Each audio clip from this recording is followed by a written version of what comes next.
So, Andy, welcome back. Part 2. Hi. So, I guess for the viewer, to recap, we did a wonderful podcast on Wednesday, touched on some really important things. We've since had a chat and decided that actually we've got a bit more to say and a few more things to talk about. I think we could explore some of the things and chat and see where it goes. Yeah, absolutely, yeah. So, I think, we left the last podcast off saying kind of... I think we were asking kind of what's next. We were talking about getting fit and healthy and maybe doing some boxing and stuff like that. Mm-hmm. But I guess what would be nicer is to if we start with the local area and talk about some things that perhaps you put in place or other people put in place that we might not see for another 2 to 3 years. That could, as you so nicely put, turn Middlesbrough into a bit of a beacon of investment. Yeah. What were those things? Was there anything in particular, any projects in particular that you can talk about? Sure. Yeah. So I think that. Yeah, that phrase, beacon of investment. Mm-hmm. I think it's real. It's totally possible. It's even actually already starting to happen. Yeah. I think we touched on this the other day. Middlesbrough starts more businesses per head of population than anywhere in the northeast, including Newcastle. Right. Yeah. Which is pretty incredible. Yeah. Right. It's pretty incredible. And there is this new spirit of enterprise, of optimism, of ambition. Don't get me wrong. I'm not saying that I've changed the world. I'm not saying the world has changed in the last 4 years. What I'm saying is there is an extra level of optimism, ambition and achievement. And I think loads of people can claim some credit for that. And it's fantastic because as that gets going, the thing about optimism and energy is that the more there is, the more happens. Yeah. And the more happens, the more, and it's self-fulfilling, which is just fantastic. And that's what they have in London and central London and some other cities now, like Manchester. Yeah. It's quite recent in Manchester, quite recent in Glasgow and Liverpool, but it's there and it's self-fulfilling. Yeah. The opposite's true as well. When everyone is massively pessimistic, when everyone thinks that there's no point in investing, when everyone thinks you have to get out and it's going to hell, it does. Mm-hmm. You need to maintain. And that's been the hard bit for me actually. Just when everyone's seeing the shops close, which we touched on the other day, is a national or even global phenomenon. Nothing to do with Middlesbrough. It's happening anyway. When people see that, they get pessimistic. They get fearful for the future. Yeah. Especially something at M&S. Yeah. Marks and Spencer's been in central Middlesbrough in pretty much the same spot for 110 years. Yeah. People grow up with it. It's your town feels like it's changing. Your identity feels like it's changing when something like that goes. And it's destabilizing. You become immensely pessimistic. Mm-hmm. The truth is, it's just part of the way the world is. Things evolve and change all the time. Yeah. And we have to adapt and go with it instead of trying to fight it. Yeah. There was a story, right? A story that an MP put out, and he said it privately, and then he put it out on social media publicly. That was good of him. That was nice of him, and he basically said that that Marks and Spencer's wanted to stay in Middlesbrough. There was an ability, there was a plan. I think I saw a bit of this. Yeah. Yeah, there was a plan to keep them in Middlesbrough, but I couldn't be arsed. Excuse my language. I couldn't be bothered. Yeah. I just shrugged my. I think his phrase was, "I shrugged my shoulders and moved on." And in case anybody looks at your podcasts has seen that or is aware of that, I need to make it crystal clear. It's not even... Usually, or often things are a tiny bit true, aren't they? Yeah.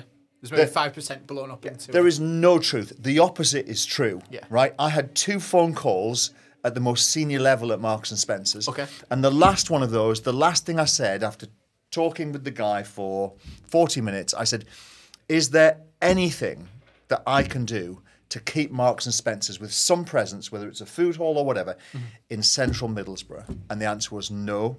Yeah. Us pulling out of town, it makes strategic sense. We're doing it in lots of towns and cities. Yeah. And the fact there's a big department store just 4 miles down the road at Teesside Park means that we do not need the one in central Middlesbrough. Yeah. So there's nothing you can do to change our minds. Yeah. That's the truth.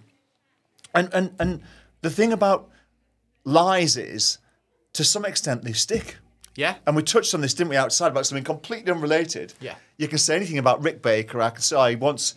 he nicked my car and crashed it into a hedge. Yeah. If I say it a few times, some people will probably think, well, there's a hint of truth in that, hasn't it? Maybe he nicked it and he didn't crash it, or maybe he borrowed it and crashed it into a hedge. Yeah. In fact, I've just made the whole thing up. Yeah. Anyway. What happens is, and again, we mentioned this on Wednesday, the kind of gossipism that was traditionally going down to the pub and somebody sat in the corner, and that's on the level that I find it sticks. So you could sit in a pub and someone say, oh yeah, I'm going for a pint with, like, say, Rick Baker, and someone will go, Did he crash a car into a hedge once? Wasn't there a story about him crashing a car? Did he drive a bus off a bridge or something? Never goes, something like that. That's exactly right. And that's it. And then all of a sudden, that's gospel, and whoever knows, person X, then goes, I'll ask him. But they never go back to the pub and go, by the way, you were wrong about X. It's just. And there's a lot of that going on right now about Ben Houchen and about Teesworks. Right. I'm not intimate with every aspect of the deals at Teesworks. Yeah.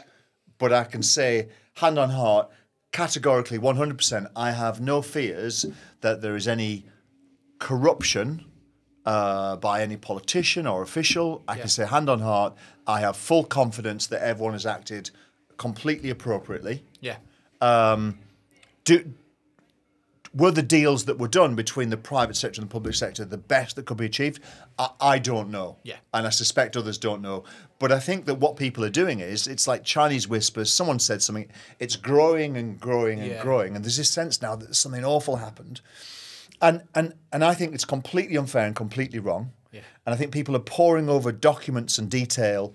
And truthfully, if you enter a bunch of complex deals and documents with the mindset there's something fishy, you'll find it. You'll find it.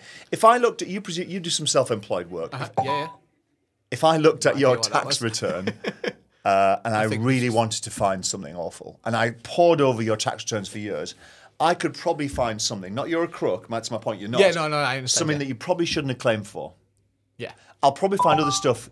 I'll probably find other stuff that you could have claimed for and you haven't. Yeah. But you're not looking for those. But I'm not looking for those, and I'm not going to broadcast them. And I'm not saying you're a bad guy, by the way. I'm just saying. I'm just saying in the business world, where lots of admin is going on, if you look for a problem, you will find a problem, especially if you go into it with a mindset. But we've got off the subject now. But okay. I'm frustrated with the situation, and everybody's talking about it and Teesworks, and I think it's really unfair, because the thrust of this has come from a politician who abused a thing called parliamentary privilege, right? Where you can basically say what you like about someone, however true or untrue it is, in Parliament. Right.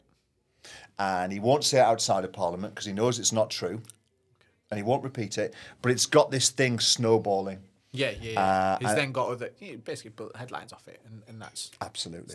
And the members of the public are coming to me now and saying, "Is it true about Teesworks?" Right. And I'm saying, I categorically do not believe that anything untoward has happened. Yeah. Is it possible that the deals that were struck weren't the best deals in the world? Maybe. I don't know, because I don't know what the other options were. Yeah. But that's the thing about politics, is that people can and do say almost anything they want. They can hide behind all sorts of things. They can word it a certain way so they can't be sued. And you end up with a section of the public believes what they hear. Yeah.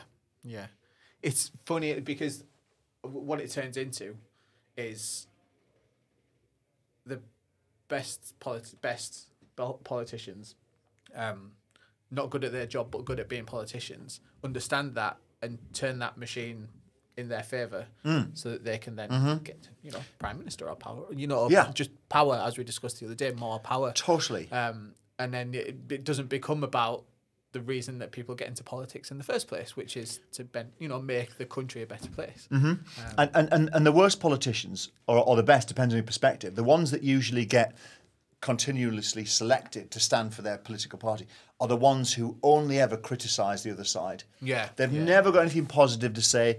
But when you get a politician, if you want to be an MP, for example, whichever party you join,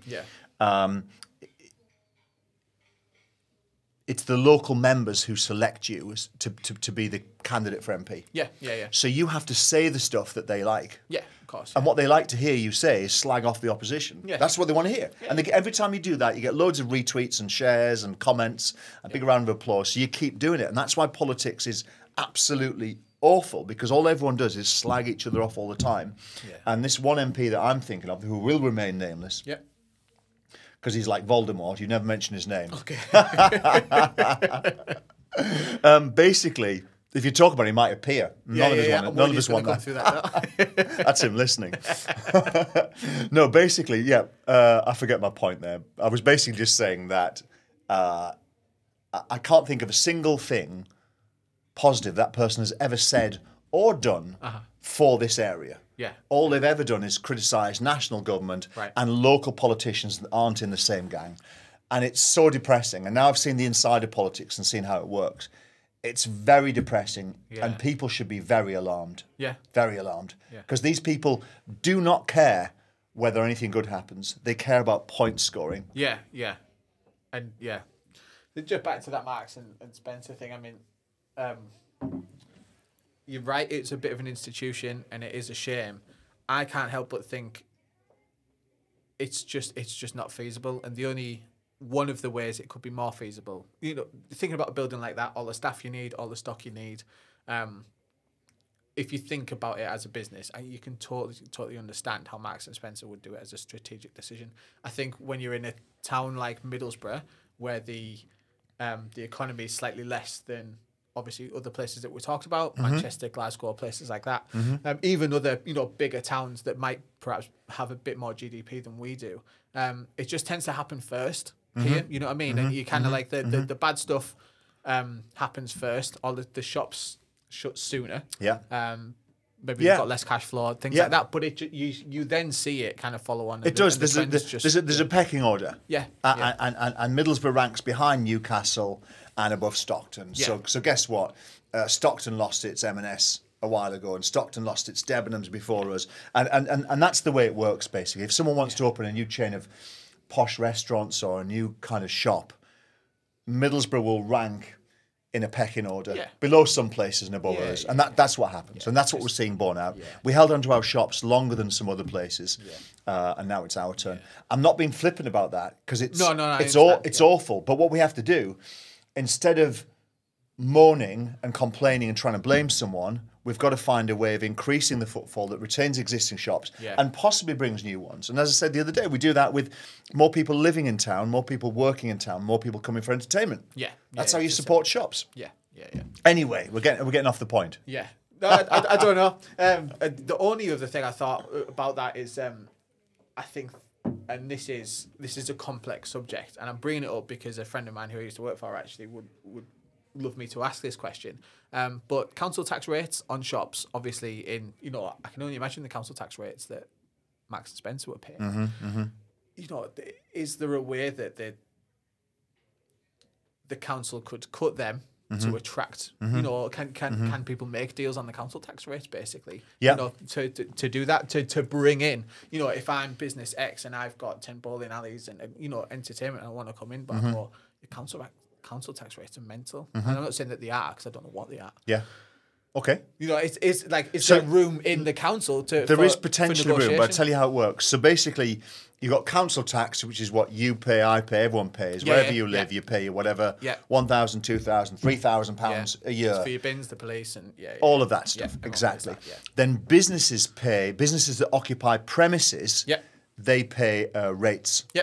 Okay? That's what I'm referring to. Yeah, exactly. And rates are set by a national formula. Okay. It's a national tax. Right. It's a national tax. It goes into the national pot.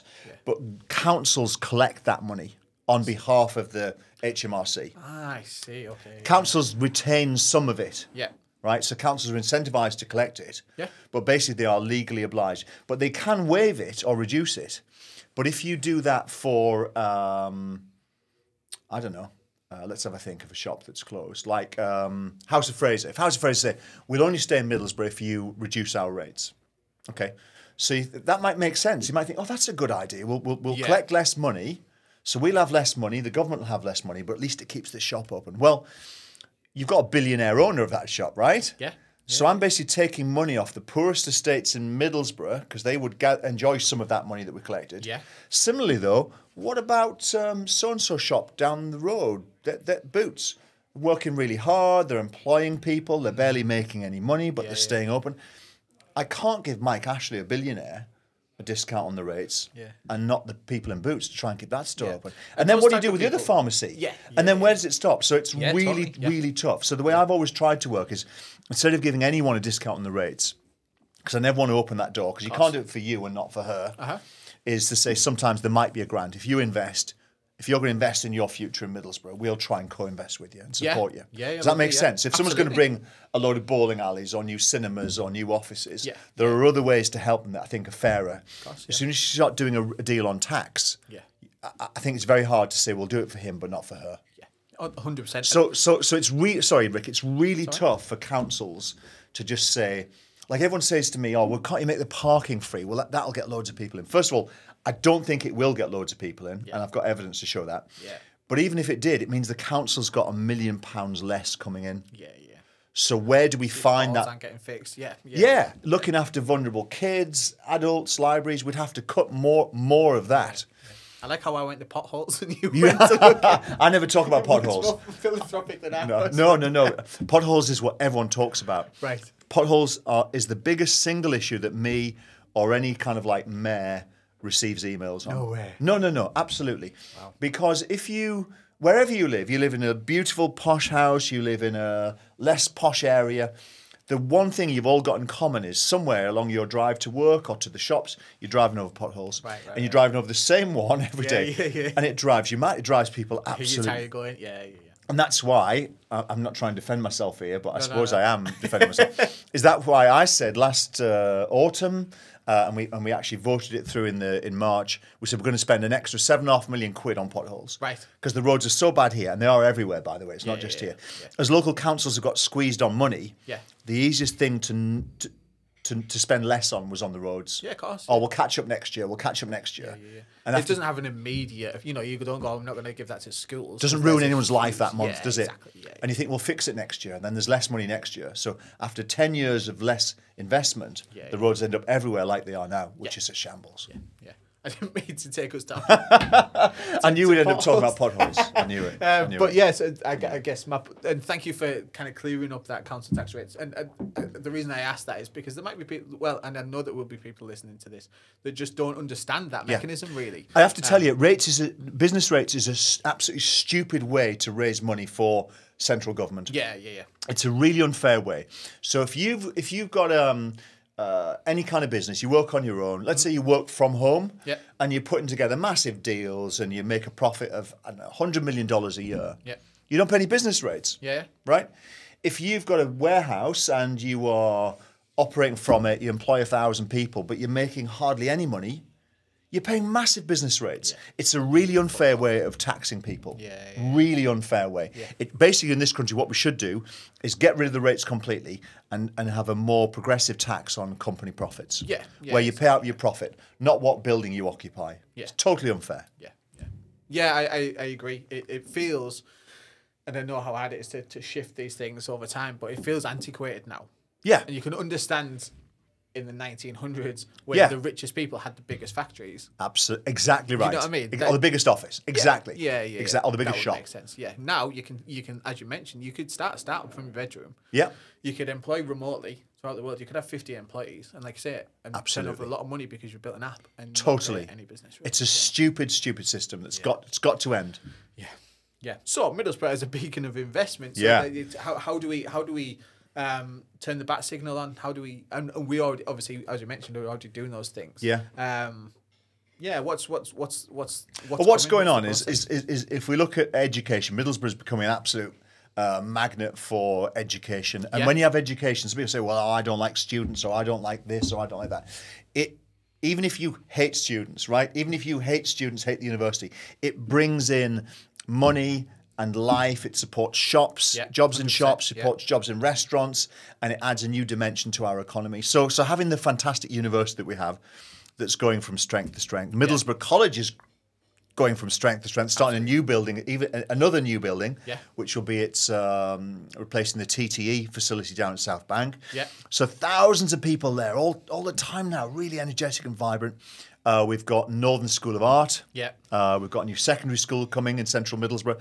But in addition to that, we've got this super brilliant sixth form college, free of charge, run by Eton, the most famous school in the world. Most famous school in the world. They operate from this tiny little town called Eton, which is next to Windsor, next to Windsor Castle.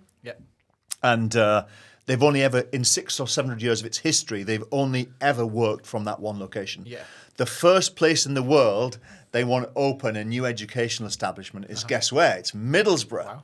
It's incredible. It's fantastic. Now, the word Eton stirs up angst, anger, passion in people. It's like another 4-letter word, isn't it? You know, E-T-O-N.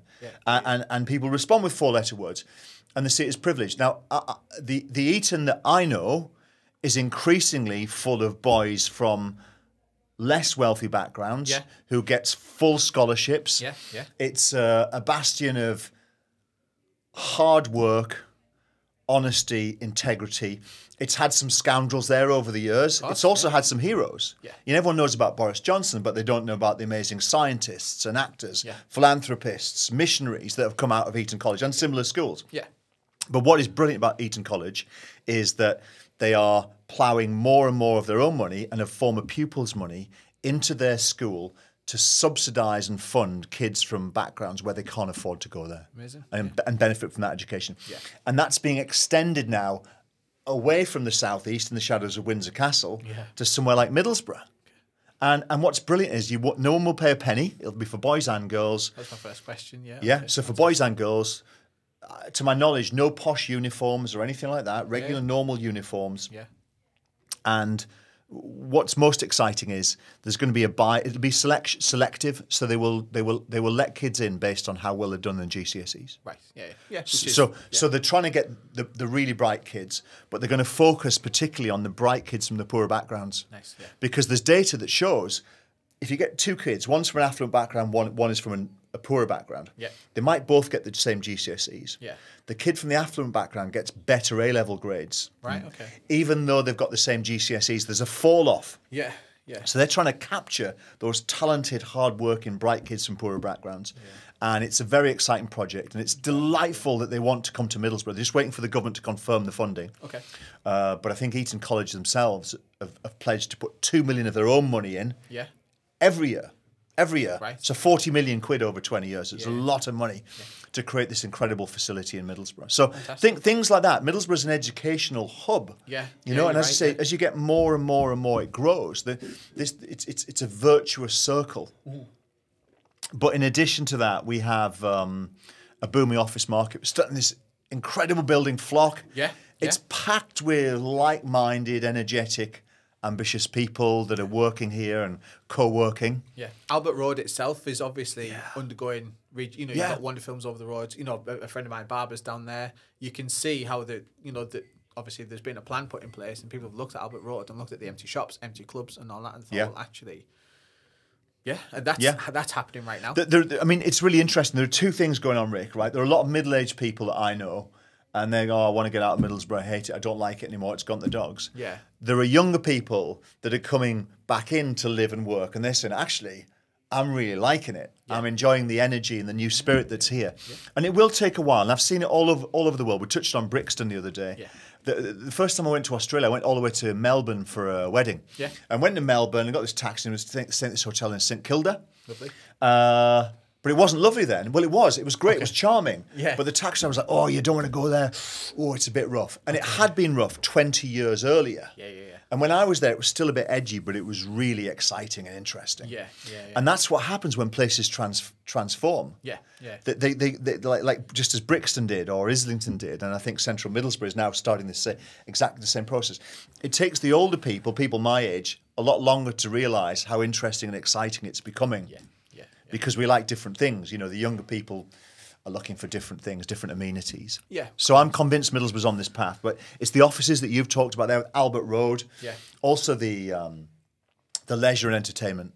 That's something that ChatGPT and AI, working from home, is never going to stop the entertainment. You want to be entertained in groups. People like people. People like people. So the opening of Bloom Restaurant down the road is just one thing, but that's entertainment. It's busy, it's exciting, it's popular. The Stack Leisure thing to go opposite it. New bars and restaurants over there. What's going on in Captain Cook Square? New cinema and all of the other things that are coming. New exciting food hall. Really amazing things. The thing about investment is, and the thing about cities and towns that turn the corner, by the time everyone has realised, it's too late. Same with any investment. By the time everyone has wised up to the opportunity, it's too late. And now is the time. Now is the time to be getting into Middlesbrough. Now's the ground floor. Yeah. Now is the ground floor. And it's actually gone just above the ground floor. You never know when it's the ground floor. You never know if it could go lower or higher. But I know it's picked up now and it's starting the first step. Yeah. So now is the time to invest. Sorry. Yeah. Yeah, so it's a very, very, very exciting time. Yeah. Wonderful. And, you know, thinking, as we discussed about businesses like Double 11, Radical Forge, you know, are literally a stone's throw away in all the boho buildings, which I know, obviously, if you come from Teesside Uni, you strike up a sort of deal straight away. If you come from their Launchpad Startup project, which is a fantastic initiative. But all those people that work there, you know, the young people, like you say, that are interesting, they've got a bit of life, a bit of energy about them. They all need somewhere to eat. They all want somewhere to drink when they've finished work. So you can almost feel, you know, almost as a visual, like feel them walking into town. And totally. Yeah. Well, you see it at lunchtime. Actually, you see people walking over from the you know, the buildings across the train lines over the border, we used to call it. Yeah. And you see them walking in right into you know where Linthorpe Road is. You see them walking down there for a sandwich. Yeah. And as we grow and grow that, it's a really, really exciting time. And I know some people can't see it. I know some people are permanently negative about Middlesbrough, and I understand why. Yeah. But they've got it wrong. And by the time when the cynics change their mind, that's when you know you've made it. Well, that comes back to like the self-fulfilling prophecy that we were discussing earlier, where if you think it's always terrible, it's always going to be terrible. Absolutely. And it can be hard to break that cycle. If you've taken a few knocks in life, you know, bad luck is a thing. You know, you make some wrong decisions with money, whatever it is. If you're down on your luck and you walk through Middlesbrough town centre and you think, this town is down on its luck. Yeah, sure. If you're having a great day, if the weather's good and you're having a great day, all of a sudden you got the town's looking good today. Absolutely. You know what I mean? Totally right. Yeah. We briefly touched on more because I was interested about how bureaucracy, division of labour, paperwork can slow things down. In councils, in large corporate entities, full stop. You know, I think your example was BT, which is a perfect example. They're almost, you know, ingrained in government policy, probably, and private equity. And it'd be nice to embellish a little bit on that further in how that maybe affects the council and how things get done and naysayers, I guess. So I think we touched on the other day is that basically councils and the bureaucracy is a problem. Yeah. Much of the bureaucracy that people see and the slowness, well, an awful lot of it is necessary. Yeah. They have to be so careful. Councils have to be so careful to follow not just the letter of the law, but the spirit of it.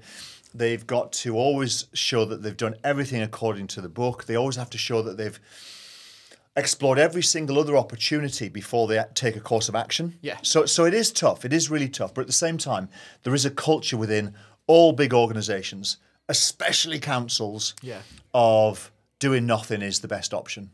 It's certainly the safest option. Yeah. It's the worst option, but it's the safest option for the staff. Yeah. And I think we have some fantastic, brilliant people in Middlesbrough Council and all of the others. And we also have a lot of people who are there to sit it out, collect the paycheck. Any big company, you get this as well. You sit it out, collect the paycheck, and my phone's ringing, let's ignore that. Sit it out, collect the paycheck, and hopefully after 30 years, a nice pension. So that the existence of that in quite a large scale means that there's a massive aversion to taking any risk. Yeah. And you give someone a choice of actually getting involved, trying to make something big happen that is not guaranteed to work. Yeah. Or delaying it and delaying it and they'll delay it. Yeah. And I think that's the problem that all councils and Middlesbrough Council face. It's not so much a problem for the slackers, the people who don't want to do it, but it's a problem for the town. Yeah. And it's a problem for that. And I think I was surprised. I was surprised by two things. One is how much of the bureaucracy is necessary. It really is. Yeah. But how much some people abuse the bureaucracy to find excuses to do nothing. Or abuse the bureaucracy to find excuses to stop you doing what you legally can and want to do. Yeah.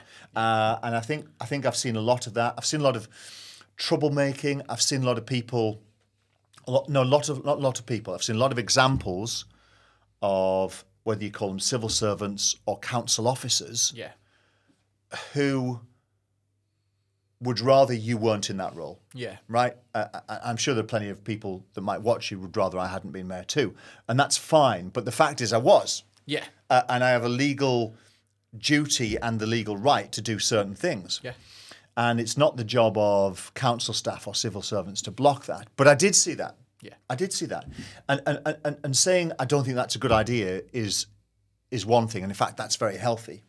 But just finding ways to block and stop it isn't. And I even saw people trying to find ways, working with politicians, to get me out, to put me in impossible situations where I would resign. And a lot of the, we're changing the subject slightly now, a lot of the headlines that people have seen about me, most of which have not a grain of truth in at all, Yeah.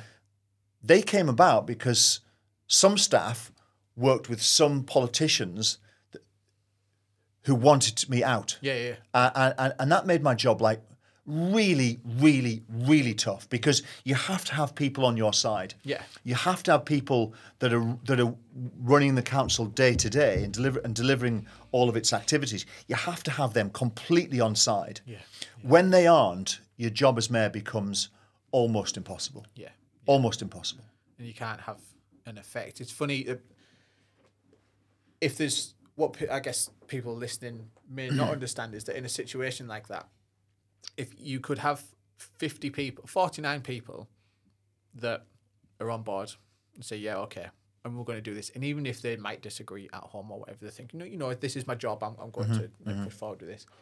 But it only really takes one person sometimes to Absolutely. really to block something. Completely. Absolutely. And you can literally have, and I'm not exaggerating on my numbers there, I don't think, 49 people on board with a project, an idea, you know, whatever it is. But if one person in the right spot, and they don't have to be at the top, they can be, you know, somewhere in the middle, can go, actually, no, because this, and this. And in every meeting, they're beating you down and saying, no, because this, and this. And, you know, you're going to have to fill out paperwork, N1, and that's in a 500 culture that's long. fearful and risk-averse, all they need to do is cite potential risks and hazards. Yeah. And everybody gets scared. Oh, my word, maybe they're right. As you say, it only takes one. And that one person, you have a lot of power. If you're a naysayer, you have a lot of power. Yeah. A disproportionate amount in a risk-averse organisation. Yeah. Yeah, so we got onto this, and I would say that made the job exceptionally tough. Yeah. I think that we won record investment. We've played a role in creating like loads of jobs. We're rebuilding parts of town that were demolished and left derelict for years. We're creating a new spirit of hope. We're feeding the hungry.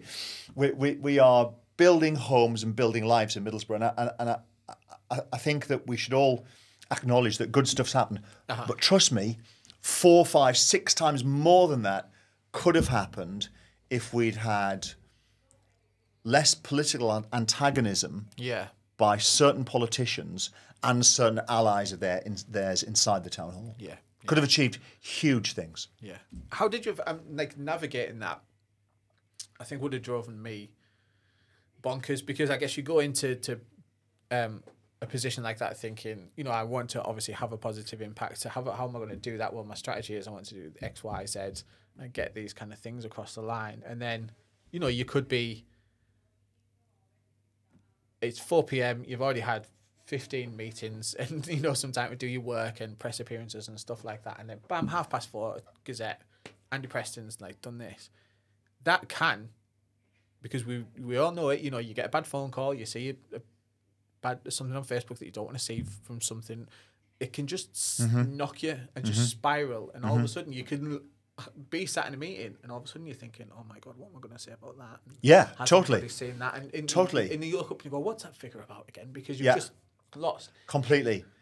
When you go into that sort of state of anxiety, you cannot work effectively. Yeah. And that's why they do it. Yeah. That's why they do it, because they know it makes it really hard for you to function. Yeah. And they keep doing it, and they do it to other people too, and they will keep doing it because they know that it works, and it definitely slowed me down. Yeah. I could have definitely got more done, bigger, better, faster decisions, achieved a lot more. Yeah. But the pressure that you put you under, some weeks all you're doing is focusing on actually, how do we deal with this? How do we make sure that the public knows the truth here? Yeah.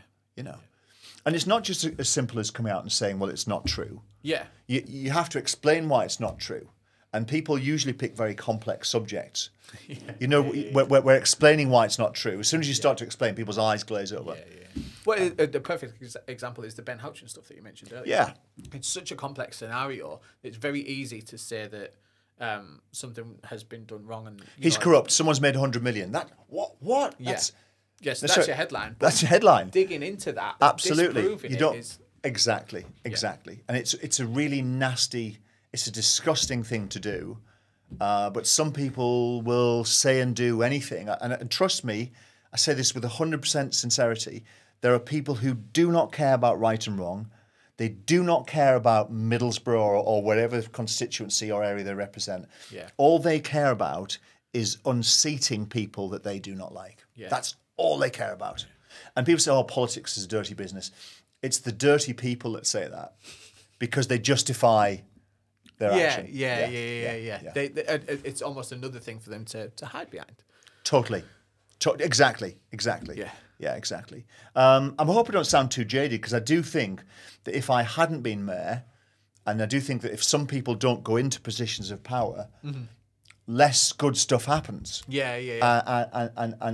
And I would hand on heart say that the 4 years before I was elected, I think rubbish things happened. Yeah. Almost nothing really good. Almost nothing really happened. Is the issue. Loads of daft stuff happened. Yeah. I think there was dodgy stuff going in the town hall that was always swept under the carpet. Okay. And interestingly, actually, we'll touch on this. So people have said to me, talking about sweeping stuff under the carpet, people have said to me, oh, well, the government's pretty much on the verge of coming into Middlesbrough Council and taking it over and, you know, and there is some truth in that. Right.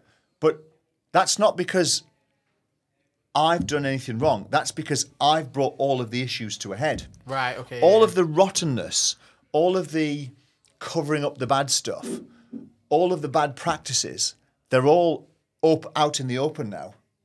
Yeah. And actually, the council now is in a fantastic place with a great chief executive in here. Yeah. It's something of an interim and a better management structure to come in and sort the council out financially, morally, and otherwise. So Middlesbrough Council now is in a much better state, and it would have almost certainly gone bust this year if we hadn't made those changes. What happens when a council goes bust? What does that mean for the rest of the town? So what happens is the government comes in and runs it, or they send people in to run it. These people that are sent in to run it, they don't care about anything really other than balancing the books. Yeah, I was going to say, surely they look at it like a business, like an administrative team taking the business. Exactly. They say, well, you're going to have to save 12 million quid. Yeah. And they will look for the easiest way of saving 12 million quid, not the most painless. So I've been in a situation where we're looking to save 12 million quid, and you're thinking, what's the most painless?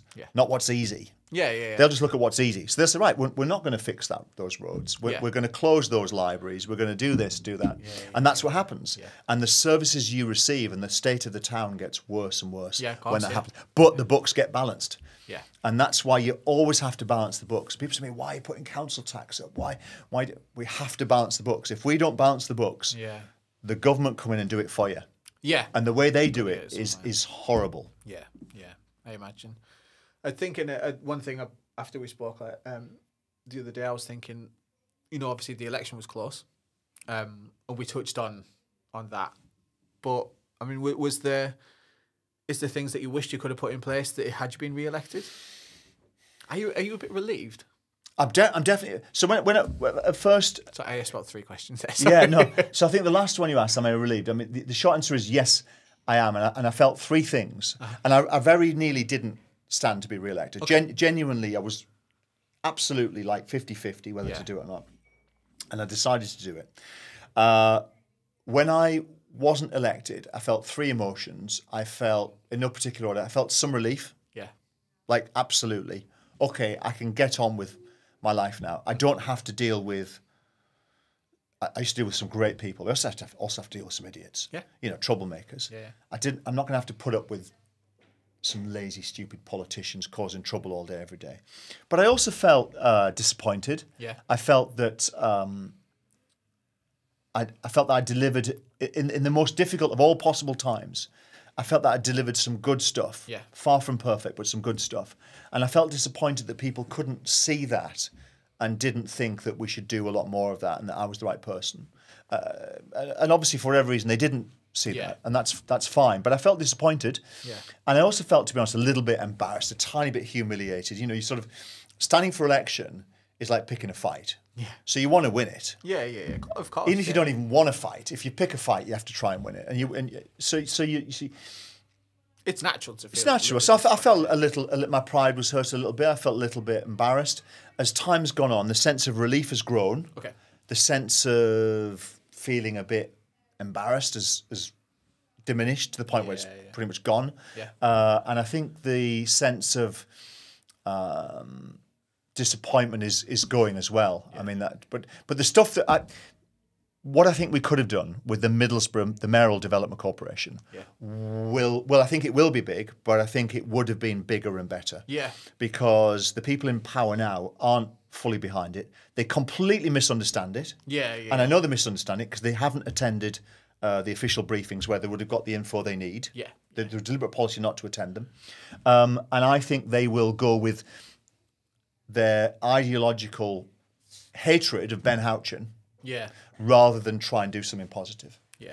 If Ben Houchen popped up and said we're going to give everyone on Linthorpe Road £20 notes, they would vote against that. Or me. Where's that money coming from? Exactly. Yeah, exactly. They will go against anything he says, anything I say, anyone that isn't in their gang. Yeah. They will go against, and it's really sad and it's really disappointing. And the first thing I did when I was elected, I said, right, let's try and get everyone involved. Yeah. And I said, let's try and get some in this case it was Labour, try and get some Labour councillors involved in running and making the big decisions. Yeah. None of them expressed any interest. And I know for a fact there was discussion behind the scenes, because I've been fed the info, where they were told, you do not apply for that job. Right. And it's basically it's the opposite of cooperation. It's the opposite of working together. It's the opposite of positivity. Yeah, it's the opposite of innovation, really, I think. Yeah. Because what happens if like you say, in an ideal world, say you have an independent in the middle, you have, people that you know and trust, then you have a few Conservatives, then you have a few Labour people, and you're willing to throw everybody's ideas together. Yeah. And see what, work together, almost like a think tank. Yeah. Put them all together. And totally. That's where you get the best ideas. Totally. Absolutely. That collaboration challenge as well. Yeah. I think at the end of the day, you have to have a single person whose job it is to take the decisions. Oh, you need immediate, yeah. Because obviously 100%. Committees often can't reach a decision. But I totally agree. You need that group of people with different views, different experiences, different perspectives, don't you? It's really healthy. Yeah. I'm fascinated all the time. Sorry to interrupt you there, but just even in Breakout Media, who I do a lot of video production for, wonderful people, we pulled together some creative meetings because a lot of the stuff that we create was on me, and creativity is a bit of a well, and I was running out of ideas, so I pulled the teams together and I said, you're going to help me come up with better ideas, basically. And immediately everybody throws together things that I just never would have thought of. Totally. And then someone makes that better, and then somebody. But sometimes it takes a bit of bravery, doesn't it, to actually go to other people and say, actually, you've got better ideas than me in this case. Yeah. I think sometimes you have to be brave with that, because you like to feel that, especially if it's your business or your job, that I'm the best. I'm the best at this. Yeah. And I think it does take bravery. And I think that's when you get good managers and good leaders. Yeah. It's the people that are willing to work with others. Yeah. And accept they're not the best at that. Yeah. Well, just a different perspective generates just different ideas, and that can really grow. I think, is there anything that I guess you wanted to do that now you're not restricted by council rules, party rules, or anything like that you're thinking, actually, I could just do this myself with Business X? I can, thinking about developments and stuff like that. I mean, business-wise, I guess the shackles are off now. And the shackles are off. I mean, I've deliberately tried to not be involved in any business in Middlesbrough. Just before I was mayor until now. Yeah, understandable. And even now, I don't think I would do any business in Middlesbrough, because I don't. People would accuse me of all sorts. Yeah, you know. It's difficult. There was a building that I owned, an office building. The tenants vacated, and I'm like, I really could do something great with it. Yeah. New offices or fancy student accommodation or some kind of service department. But I wouldn't have dared try to do it, because people would have accused me of abusing my position. Or immediately. And even now, I don't think I would do it now, because I just don't want to attract unfair, but comments. I just don't. I just don't want that. Yeah. On the personal side, what I love now is I can say what I want. Yeah. And it's not that I was dishonest before. It's just that sometimes you have to be diplomatic. 100%. And being kind doesn't always mean saying the right thing. Yeah. It doesn't always mean telling the absolute 100% truth in the short term. And also, I think when you're the mayor, you're the leader of the council, so you have to do your best to reasonably protect all of the people that work for it within reason. Of course, yeah. You know, but the truth is, there are some brilliant people who work at the council, yeah, and some bone idle people who abuse the fact they've almost got a job for life, and it's really hard to get rid of them. Yeah. And but I would never have dared say that, because I would have got a load of flack. I'll probably still get a load of flack, but I think it's true. And I say again, there are some brilliant, hard-working people. There are some lazy, really lazy people, and big organisations attract them.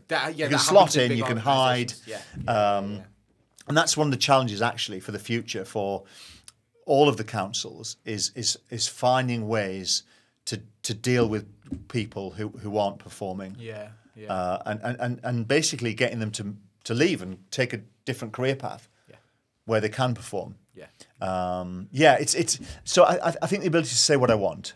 I like speaking my mind, even if it turns out to be wrong. I'm happy to say I was wrong and I got that wrong, but I love exchanging ideas in a really honest and frank way. And I had to be really careful about that. I know some people think I wasn't careful, but I was always, I was actually, for me, certainly very careful what I said.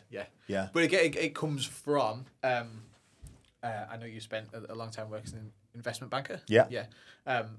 But then being entrepreneurial, and when you know a business is your life and your blood, and you just kind of you end up, you don't mean it's not nasty, but you just have to make decisions that quickly that affect other people, and sometimes you don't have time to mince words. Absolutely. I think in big businesses, large corporations, entities, whatever it is, like you say, you do even if you're person X on the phones at Virgin Media, you have to be careful what you tweet, because totally. Do you know what I mean? And totally. And that you in the mayorship, is that on like time? Absolutely. Times 100 Absolutely. really, isn't it? And it's not just like people might get offended. There are people actually. There's a whole industry now, isn't there?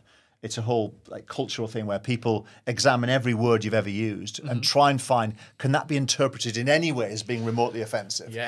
So you have to be so careful. I'm pretty careful on the words that I use, but nonetheless, people still. It was an interesting case. So, tongue in cheek, that we had some big social.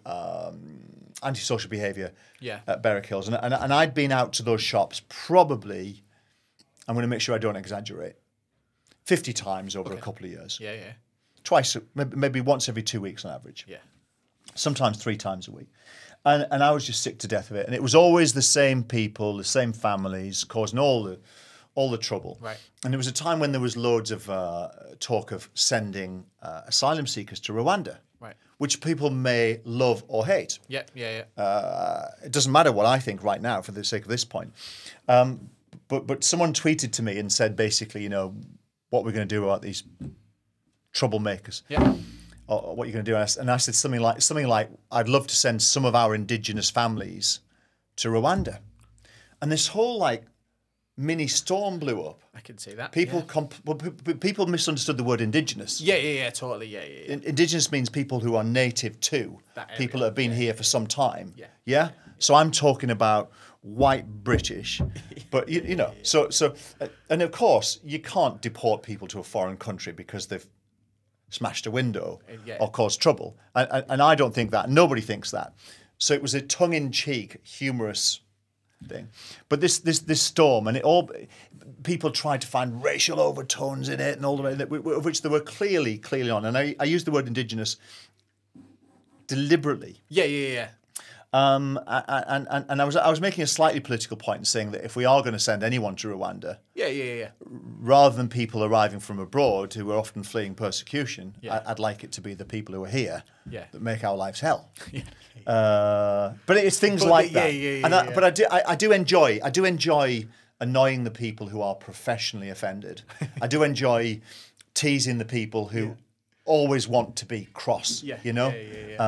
So, and I sometimes know which words to use, and it can be not fun, but stimulating. I understand. I tweeted something, and this the context is lost on me now, but someone posted a tweet about something. I said something really inoffensive. It was about a film script, and it was they posted about the number of pages that they'd like written, and the way they worded it, they were just asking for a joke. to be made about it, basically. So I said, I can't believe you managed to do that in X amount of pages. And I forgot about it and put my phone in my pocket. I don't have notifications on. I worked for Matthew Salvin at the tattoo shop at the time. This is the first thing in the morning. I then went and did my job and carried on with work. And on my lunch, I with my phone out of pocket and I went on Twitter and I thought, oh my God, why have I got so many? I thought, what's happened? I thought, it can't be that thing. And I opened my Twitter and I was being burned at the stake. What had you said? Well, it was only because that, but the context... Because it didn't sound offensive. No, so the script was about trans people. Right. I didn't mention that at all. Yeah. I made a wordplay joke about the length of the script because the person who tweeted it, basically, I took the piss a little bit out of a typo. Nothing to do with the subject matter of the script. Right. But by doing that, just because it was that, I had to laugh at and it was hundreds and hundreds of comments, retweets. I can't believe that this guy hates trans rights. I'm sorry to laugh, but did you find that you'd look and think, who is this person that's like wants to burn me at the stake? And it's like Mavis from the Isle of Wight. You think, I've never been to the Isle of Wight, and she hates me. From the US, all sorts. And in the end, I looked at it and I thought, and I got a couple of nasty messages, and I thought, I'm not even jumping down that. I'd block them. But to the public Sorry stuff, for laughing. No, it's fine. I just replied saying, look, I didn't think this was going to go this way. I hope you all have a lovely day. That's me. I'm out. You know what I mean? And it might have carried on. I don't know, but I couldn't. Well, that was gracious of you, because often the instinct is to say, you lot. Yeah. Well, how dare you? I'm getting dragged in. No, but then it makes it worse, of course. Yeah, it makes it worse. But it was almost the...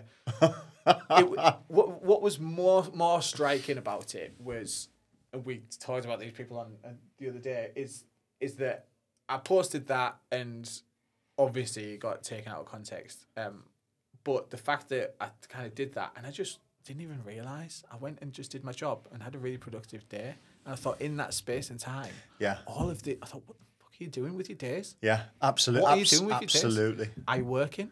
If you are, okay. But like, why are you like?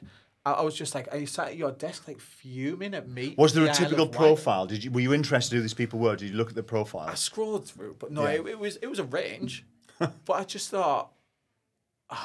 It was almost. But the whole trans thing is so. It seems to be. I don't think I've been in any trouble yet on this issue, but there's still time. There's time. There is time. There is time. But it just seems to be the one that attracts the most absolute passionate. Yeah. I'm going to say nutcases, but there are where you can't say anything. Yeah, you can't say anything. Well, that was the point. That I didn't even mention anything to do with that. It was a wordplay joke on the length of a script. The subject matter of the script could have been about anything. It could have been any film on the planet. Yeah. Interesting. I think people are very tolerant. You know, I know some people don't. I honestly think, despite the language we use, and despite the fact there are still laddish jokes that are inappropriate, and perhaps we're all guilty of that at times, I think now we have come on so far in like 25, 30 years. Yeah. Basically, nobody cares, or pretty much nobody cares who you live with, what clothes you wear, what name you want to go by. Nobody gives a monkeys. Yeah. And I think people should be celebrating and pleased with that. Yeah. Instead of trying to find further fault and offence. Yeah, I just can't believe it that no one's applauding how tolerant Britain has become. Yeah. And similarly, I think society really, if like Western society, I guess you'd say. It's probably all countries. I mean, but it's remarkable. I know I'm older than you, but when I was 16, the language and abuse that was used for people who were gay, you know, and everyone did. I'm not saying other people. We all did, you know. And then somehow it started to change slowly from about then for the next 20 years. But in the last 20 years, like literally nobody, not even the oldest, grumpiest man, cares if it's a gay couple next door. Yeah. You know? Yeah. Maybe 1 in a million. Yeah. But we've got an incredibly tolerant community now. I know there are still issues. Yeah. And I know that we need to keep challenging bad behaviour. Yeah. But I just wish there was more championing and praising of the steps forward that have been made. Because it's definitely trending the right way. 100%. Massively. Even in my lifetime, I mean, you mentioned that you're a bit older. I mean, I'm 35. And in my lifetime, my language has changed. Yeah. and you know what I mean, for the good. Totally. And my friends' language has, and older people and younger people. I've challenged older people on it. I've challenged younger people on it as well, as I think everybody should. But just, you know, looking at my life, I go, yeah, there has been a change in the positive. Can I ask you then about the pronouns? Because I noticed on your LinkedIn where you've got a he, him. Right. Okay. I probably do. Yeah. I might. Yeah. Do. Yeah. Because I don't do that. Yeah. Yeah. No one's ever said I should or explained it. What makes you do that? So someone explained it to me. I think the reason I changed it, and I don't even know if it's on all of my social media. Right. It just might have been an option or an easier option, perhaps on LinkedIn to do. Maybe I was setting up my profile or something, but somebody explained it to me and said that if everybody does it, then the people that I'm trying my hardest not to mess this up. If everybody does it, the people that need to do it don't feel like they're being singled out. Okay. So if every single person, and I'm not saying, I don't know if it's right or wrong, it felt like an empathetic thing to do. Okay, I understand. Yeah. So if everybody on LinkedIn had their pronouns on there, the people that perhaps have transitioned and were wary about it. Or there might be some ambiguity about how to refer to them. Yeah. Right, so because that is awkward, isn't it? Yeah, of course. Yeah, it is 1,000%. awkward. Not even in a modern way. Sometimes even like in the past, there were men who looked a little bit like a woman and women who looked a little like a man. I know that sounds rude and crude thing to say, but it's true, isn't it? Yeah. And you would dare not say, you know, use the pronoun because you wouldn't know. Yeah. But what I guess by what people do it, if everybody did it, I'm trying my hardest to like not be offensive, and I'm not trying to be offensive. You know what I mean? I'm just, but also not walking eggshells. Yeah, if everybody does it, then the people that perhaps need to do it feel a bit less shameful. I guess is okay. Need to Understood. And if people don't want to do it, that's totally fine. It's just somebody explained it to me, and as I was doing, I thought, well, yeah, if that makes person X that I don't even know feel a bit more comfortable about them having they them or she her or he him on their bio because they've transitioned or they're in the process of transition or that's just how they want to be addressed. Then that's okay. I can do that for them. That's not bother at all. Yeah. But like I say, I don't know if I followed it through on. You know, I set up my Facebook profile maybe 15 years ago now, when that won't have been an option. So it's probably not on my Facebook. I think I saw it on your LinkedIn. Yeah, it probably I could be was. wrong. Yeah. I think you're probably right. But yeah, that's why I've done it. It just felt like a 2-second thing for me to do. That, like I said, a little thing. Yeah. Yeah, I'm with you. So yeah. Okay. Hope that makes sense. Great. Cool. We've talked for an hour there, so that's almost longer than our last one. But yeah. Okay. Is there anything else you wanted to champion? Anyone you wanted to talk about? Say thanks to, or any other?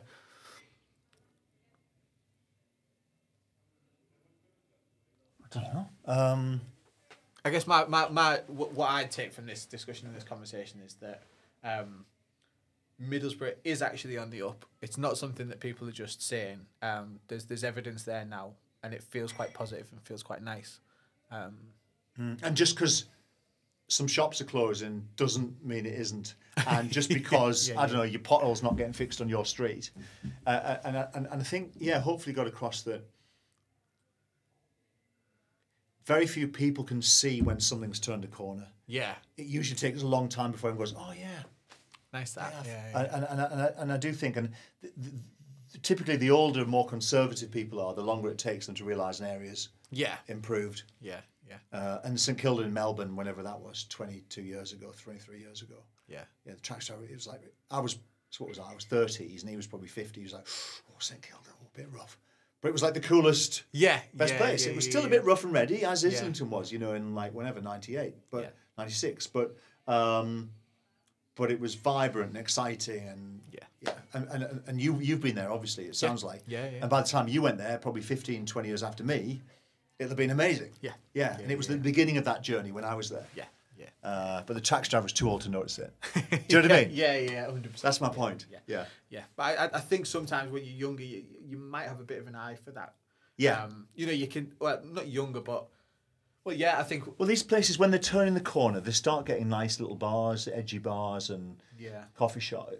And a 56-year-old's less interested in that. They want a safer, more sedate place. Yeah. Yeah. It doesn't have the infrastructure that a 56-year-old likes. Yeah. And when you're 26, you don't care about a supermarket. And Yeah. You know what I mean? And but when you've where to park your car. Yeah.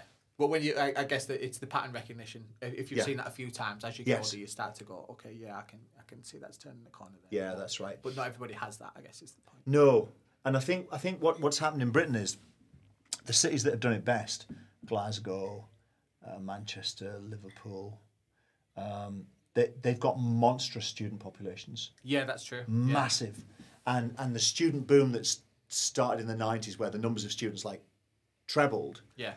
These places were awash with students, and then you only need a small number to stay on each year, only a small number. Mm-hmm. Then over 10 years, you've got an extra 3, 4, 5,000 young people in the centre of town where it's cheap because people with money didn't live there. Yeah. And then you get a few coffee shops, more bars, and then a few people think, oh yeah, we'll go into town, and it just, that's what's happened everywhere. Yeah. And that's what can happen here, but the nearer the beginning you are on the journey, the more fragile the journey is. Yeah. So it can get stopped and blocked. Yeah. It can. Yeah. We'll see, mate. Cool. Thank you, Rick. Thanks again. Appreciate it. Yeah, I hope it's okay. I hope it's interesting. It is.